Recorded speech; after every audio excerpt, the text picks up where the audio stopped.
다양한 동물들이 모여 사는 동물 농장처럼 다양한 의견을 가진 미주 동포들이 함께 사는 한인 사회를 만들기 위해 같이 나누는 정치 이야기마당 미쿡 정치 농장.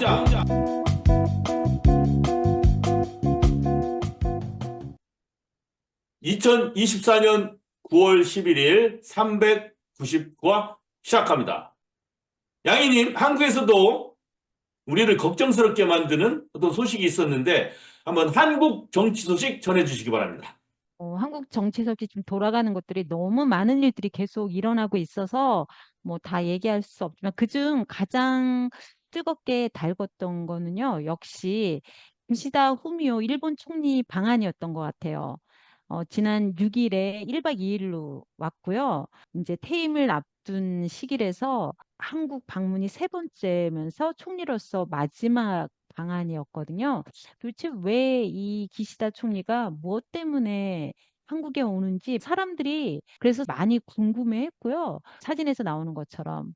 예, 기시다 총리는 왜 방한을 했습니까? 지금 많은 전문가들의 얘기로는 이제 퇴임을 앞두고 작년 8월에 미국 캠프 데이빗 정상회의도 뭐 바이든 대통령과 함께 이렇게 셋이 만나서 한미일 뭐 안보 경제 이런 협력 강화하는 그런 회의도 했고요. 이런 한일 관계 개선과 한미일 군사 협력 강화를 총리로서 자신이 이룩한 아주 최고의 업적으로 부각시키려는, 그리고 이번 방안의 청중은 일본 유권자들일 거다라고 보는 분들이 되게 많았어요. 한국 측으로 봐서는 사실 지금 윤석열 대통령의 지지율도 너무 떨어지고 요즘 친일 논란 때문에 여론도 너무너무 안 좋잖아요. 그런데다가 기시다 총리까지 이렇게 방문했을 경우 더 안 좋을 텐데도 그 윤석열 대통령은 좀 되게 환영하는 것 같고요. 얼마 전에 뉴스를 보니까 국회 개원하는 국회에 참석도 안 하면서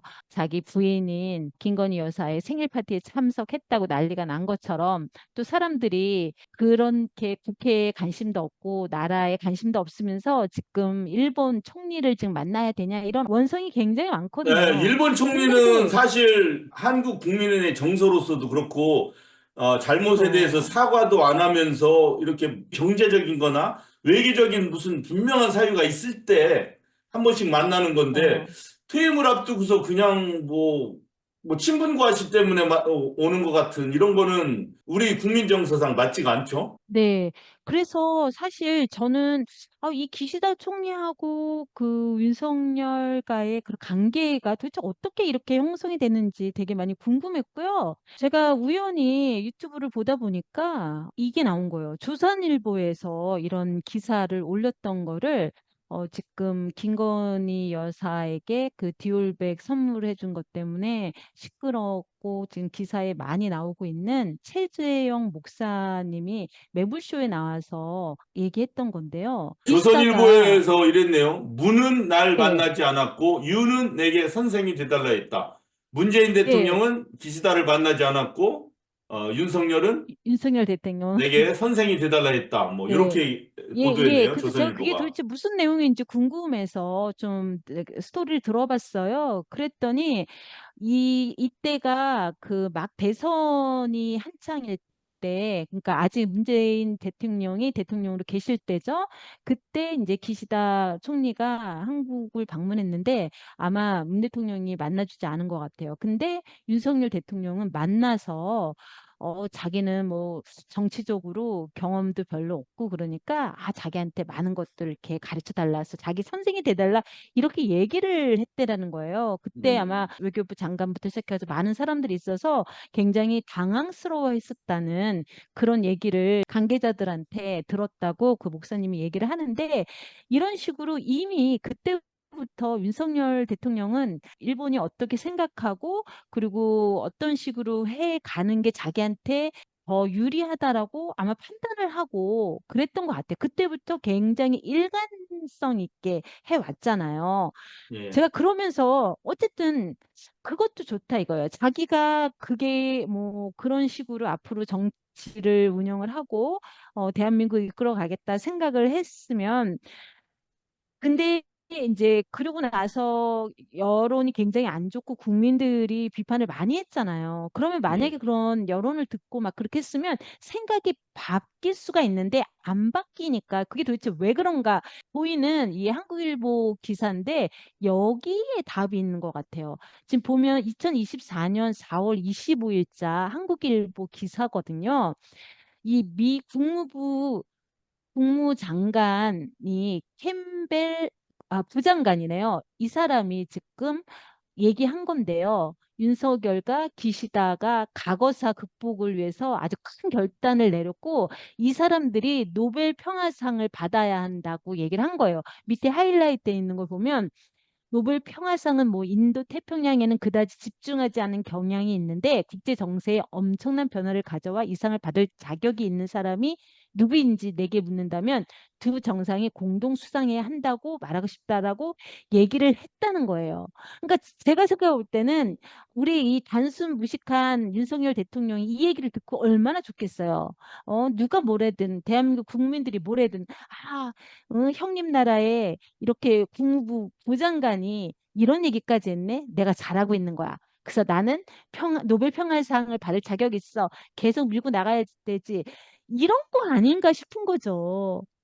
이건 너무 비극인 것 같아요. 네. 어떻게 대통령이 주위에 그러니까 제대로 된 보고를 하는 사람도 없는 것 같고 그리고 이제 많은 사람들이 얘기하잖아요. 계속해서 이상한 유튜브 방송만 보는 거 아니냐. 왜 이렇게 자꾸 나오는 얘기들이 이상하냐. 그런 얘기를 또 많이 하거든요. 네. 지금 그림에서 보이는 거는 시사인에서 이 사진을 찍은 거예요.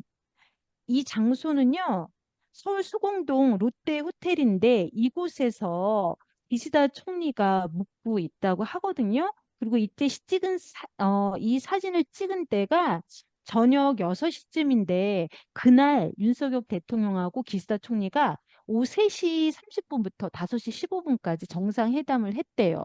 그리고 그곳은 이미 기시다 총리가 있으니까 경비 경호위에서 경찰력이 배치가 돼 있는 상태거든요. 그 말은 아무나 이 호텔에 들락날락 할 수가 없는 거예요.